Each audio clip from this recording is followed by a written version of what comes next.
آخر وہی ہوا جو اس سے پہلے بھارت کے ساتھ اس کے پڑوسی کرتے آئے ہیں۔ بھارت کی خطے میں تھانے داری کا خواب چکنا چور ہو گیا۔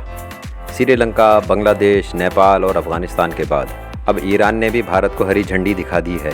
پاک چین سی پیک منصوبے کی اہمیت کم کرنے کے لیے مودی سرکار نے ایرانی بندرگاہ چابہار سے زاہدان تک ریلوے لائن بچھانے کے منصوبے پر سرمایہ کاری کا ایران سے وعدہ کیا تھا۔ اس وعدے کو 4 سال ہو گئے۔ بھارت نے اب تک فنڈز فراہم نہیں کیے اور ایران نے منصوبے کو اپنے طور پر مکمل کرنے کا عزم ظاہر کیا ہے۔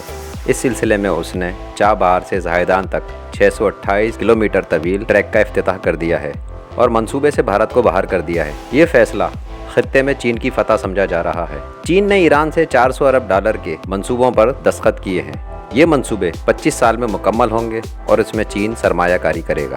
اب چابہار زاہدان ریلوے لائن کو ایرانی اپنے طور پر مکمل کریں گے۔ چابہار بندرگاہ جو گوادر سے 66 کلومیٹر دور ہے، گوادر کی معاون بندرگاہ کے طور پر ابھرے گی۔ مبصرین کے مطابق ایران کی خارجہ پالیسی میں اس تبدیلی کو چین پاکستان کی سی پیک منصوبے کی کامیابی کی جانب ایک اہم اقدام قرار دیا جا رہا ہے۔ بھارت اور ایران کے درمیان 4 سال پہلے یہ معاہدہ اس وقت ہوا تھا جب بھارتی وزیر اعظم نریندر مودی نے تہران کا دورہ کیا تھا۔ اس معاہدے پر ایرانی صدر حسن روحانی اور افغان صدر اشرف غنی نے بھی دستخط کیے تھے۔